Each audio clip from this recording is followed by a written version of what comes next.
So welcome back to another blog guys. નીકળી ગયા છીએ ભાઈ સવારમાં ભાઈ પાછા રનિંગ કરવા માટે.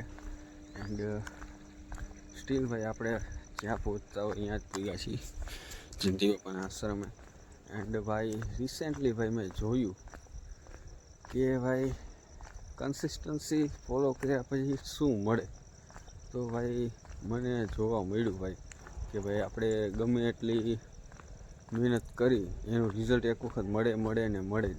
એનું કારણ છે ભાઈ કે ભાઈ મેં આજે જોયું કે ભાઈ મારી એક રીલ્સમાં જેમાં હું સાચું બોલ્યો કે ભાઈ એજ્યુકેશન શું છે, એ એક ઉંદેડા મારવાની દવા છે, એ રીતના મેં વિડીયો બનાવ્યો. અને ભાઈ વિડીયોમાં લિટરલી ભાઈ 50K ની આસપાસ થવા આવ્યા છે.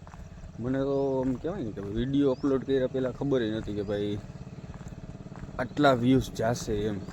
કારણ કે ભાઈ એક્સપેક્ટેડ નહોતું કહ્યું કે 50K ની આજુબાજુમાં આવી ઉડી ગયું. એટલા નીકળી ગયા હતા ભાઈ, આપણે એક કહેવાય ને રનિંગ કરવા માટે નીકળી ગયા હતા.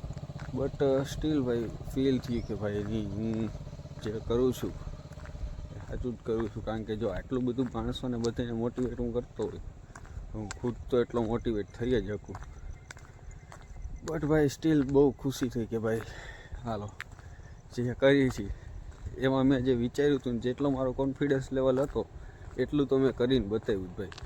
એન્ડ ભાઈ જોવું તમે રેલિંગ બેલિંગ લાગી ગઈ છે, એટલે આપણે જેવા શું છે હાલતા રેલિંગમાં ભટકાઈ ના જાય ને એટલા માટે રાખેલું છે. બાકી તો આપણે નીકળી ગયા ભાઈ સવારમાં. લિટરલી ભાઈ ઘણા ગામના જોતા જતા હતા, પણ એને શું ખબર ભાઈ કે હું કોણ છું. ખાલી એક જ ફેસને ઓળખે છે, જે છે હાર્દિક ચૌહાણ. એન્ડ એ એક નોર્મલ માણસ છે એવું એમને લાગે છે. બટ ડોન્ટ જજ બાય બુક્સ બાય કવર. એટલે આવું બધું હોય છે ગમે તે ફિલ્ડમાં હોય ભાઈ. ખુદને એક વખત આપણી જાતને ઓળખતા શીખવું જોઈએ. અને મેં શીખું ભાઈ કે ભાઈ હું કોણ છું, હું શું કરી શકું એમ છું.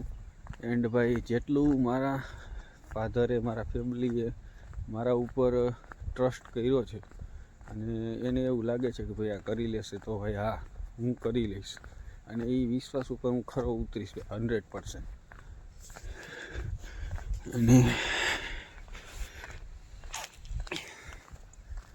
બહુ કહેવાય ને કે ભાઈ સવારમાં ડેઈલી ઉઠવું, રનિંગ ઉપર જવું, આખો 15-20 મિનિટનો બ્લોગ બનાવો. અને એ જ બ્લોગમાંથી ભાઈ મારે કહેવાય ને કે ભાઈ 10થી 15 મિનિટના વિડીયોમાં 10થી 15 મિનિટ જ ભાઈ લગભગ તો આપણી પાસે. કારણ કે આપણે 10થી 15 મિનિટમાં આપણું રનિંગ કમ્પ્લીટ કરીને અડધે પોણે પૂગી જઈએ. ત્યાં આપણો હાથ બાદ થોડોક રહી ગયો એટલે આપણે સ્ટોપ કરી દેતા હોય છે. બટ એ 10-15 મિનિટમાંથી ભાઈ આમ કહેવાય ને કે 1 થી 2 જ મિનિટ એવી હોય છે કે જે રીલ્સમાં મૂકી શકાય. કારણ કે માણસોને શું જોઈએ છે, બેસ્ટ જોઈએ છે માણસોને એવું નથી ભાઈ કે તમે શું બોલો છો એ એના ફેર ન પડતો. એના કામની વસ્તુ શું છે એ આપણે પ્રોવાઈડ કરવાની છે. એન્ડ હું એ જ કરું છું.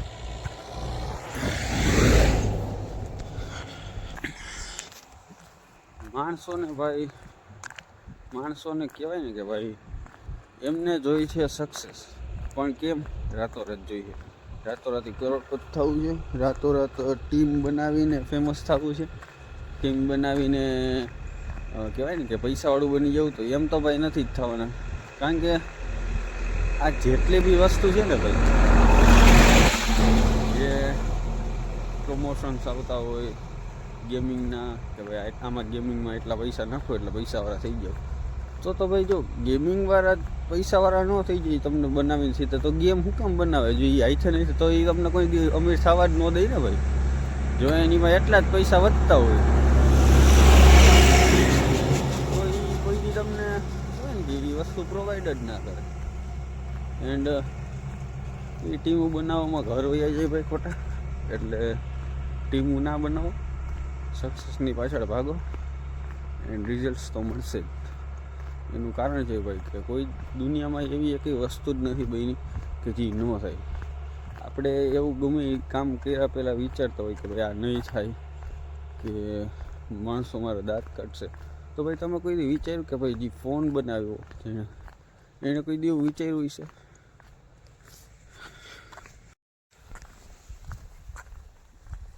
એમણે ભાઈ કોઈ દી એવું વિચાર્યું નહોતું ભાઈ. કોઈ વિચાર્યું જ નહોતું કે ભાઈ મોબાઈલ આવશે અને એમાંથી ફોન થશે અને એમાંથી વિડીયો કોલ થશે. ઓલું પેલું ભલે સ્ટેપ હતા, સ્ટેપ બાય સ્ટેપ. પહેલાં ઓલું કાને વાયરવાળો હતો ફોન, પછી મોટો ડબલું આવ્યું, પછી એમાંથી નાનું થયું, પછી એમાંથી એન્ડ્રોઈડ આવ્યા, એમાંથી વિડીયો કોલ્સ થવા મળ્યા. બટ કહેવાનો ભાવાર્થ મારો એવો છે કે ભાઈ એ માણસે એવું કોઈ દી નહોતું વિચાર્યું કે ભાઈ હું મોબાઈલ બનાવવા વિશે કોકને કહીશ તો 5 માણસ મારા દાંત કરશે કે ભાઈ એવું થોડું હોય કે ભાઈ તું ક્યાંય છે હું અહીંથી ઊભો તારી વાત કરી, એવું થોડું બને. પણ બન્યું અને કરીને બતાવ્યું. એટલી ટેકનોલોજી આગળ વધી. એનું રીઝન શું છે કે ભાઈ કોઈ દી એણે વિચાર્યું નહોતું કે ભાઈ માણસો મારા દાંત કાઢશે. એને મોબાઈલ બનાવવો તો એણે બનાવ્યો. એને બધી આધુનિકતા બનાવી હતી તો બનાવી. કોઈએ વિચાર્યું હતું કે ભાઈ ટીવી આવશે? આવ્યું. શું કામ? કે ભાઈ જે બનાવવાવાળો છે ને અને જે કરવાવાળો છે ને ભાઈ, એ કોઈ દી 5 માણસોનું અને કહેવાય ને કે ભાઈ 5 માણસોનું અને કોઈ માણસોનું કે વિચાર્યા વગર કે ભાઈ ખુદ ઉપર એટલો કોન્ફિડન્સ રાખીને એટલો આગળ વધતો હોય છે ને ભાઈ, કે એના કોઈની મોટિવેશનની જરૂર જ નથી. જેને કરવું હોય ને એની પાસે બહાના ન હોય. તમારે ઢગલાની જેમ પડ્યું રહેવું છે, તમારે ઉઠવું નથી, કોઈ વસ્તુ નથી કરવી, તો તમારી પાસે બહાના અનેકો હશે ભાઈ. મારે નથી કરવું એનું રીઝન બહુ છે, પણ કરવું છે ને એનું રીઝન એક જ છે કે કરવું છે. સમજ્યા તમે? એટલે જો કરવાની પાછળ ભાગશો ને તો જ આગળ સક્સેસફુલ થાવ. એન્ડ સક્સેસફુલ ભાઈ બનવું હોય ને, કોન્ફિડન્સ સક્સેસથી નથી આવતો. કોન્ફિડન્સ સક્સેસ સર્વાઈવિંગ ફેલિયરથી આવે છે ભાઈ. તમે જેટલા ફેલ થાવ ને એટલો તમને કોન્ફિડન્સ આવશે. એટલે આજે હું પડી ગયો બરાબર, તો એ પડીને ઊભું કેમ થવું મારે, એ પછી આગળ જતાં ભાઈ પાછા એક વખત ફેલ થશો ને તમે, તો ત્યારે તમને એવું લાગશે કે ભાઈ આગળ પડ્યો હતો ત્યારે તો હું ઊભો થઈ ગયો હતો, તો હવે હું શું કામ રોકાઈશ.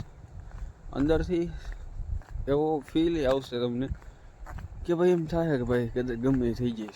સર્વાઈવિંગ ફેલિયર એક એવી વસ્તુ છે ને ભાઈ કે ભાઈ તમે ગમે એટલી વાર પડ્યા છો ને તો ઊભા થવાની તમારામાં તાકાત એવડી હશે તો એ થઈ જ જવાનું છે ઓટોમેટિકલી ભાઈ.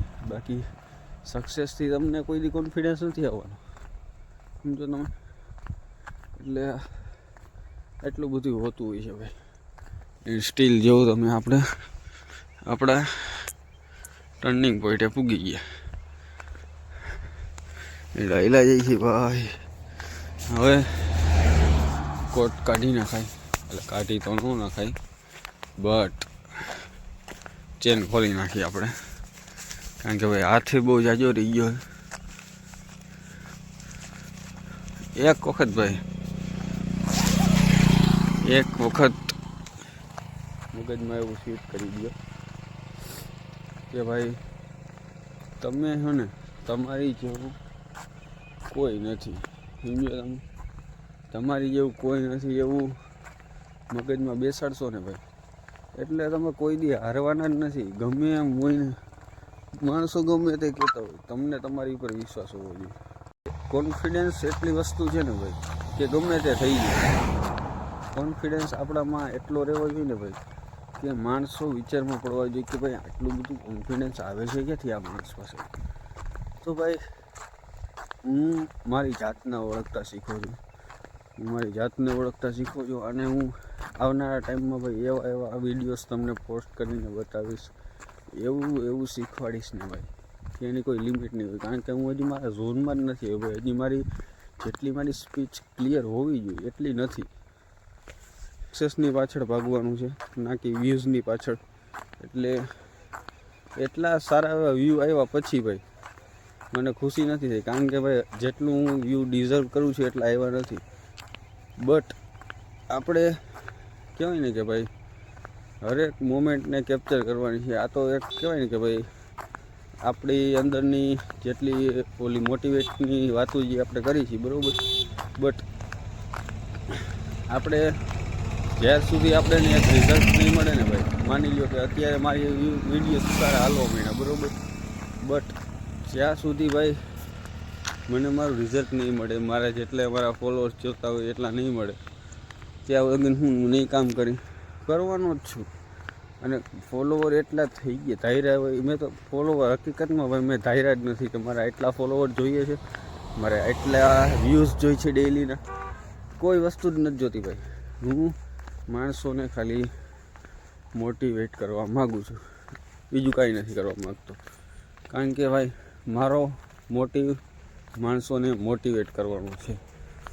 મારો મોટિવ એવો નથી કે ભાઈ મારે લાખો વ્યૂઝ જોઈએ, કરોડો વ્યૂઝ જોઈએ, એટલા ફોલોવર્સ જોઈએ, કાંઈ નથી જોતું ભાઈ મારે. ખાલી માણસો મને હું જે કહું ને એ રીતના 5 માણસો હાલે ને એટલે એની લાઈફ સુધરી જાય. કારણ કે હું કોઈ ખરાબ રસ્તે નથી હાલતો, હું કોઈ ખરાબ વ્યસન નથી કરતો. હું મારા ફાધરને ટેકો આપું છું, મારું ઘર શાંતિથી હકાલું છું. બસ એટલું માણસો કરતાં શીખી જાય ને અને સક્સેસફુલ તો થવાનું જ છે. તમને ખબર જ છે સક્સેસ પાછળ આપણે કેટલા દોડી છીએ. એટલે સક્સેસની પાછળ દોડવાનું, શાંતિથી ઘરે રહેવાનું એન્ડ બાપા મા બાપને ટેકો કરવાનું. આટલું તો હું શીખવાડવા માગું છું. આટલું માણસો મારી પાસેથી શીખી જાય તો શું ખોટું છે આમાં? મારે તમે કહો દારૂ પીને ગામ માટે મારી કરતાં તો સારું જ કે ન સારું કહેવાય. એટલે આવું બધું છે ભાઈ. પછી પૂગી ગયા ભાઈ પાછા આપણે રિટર્ન બે કોમ બાજુ.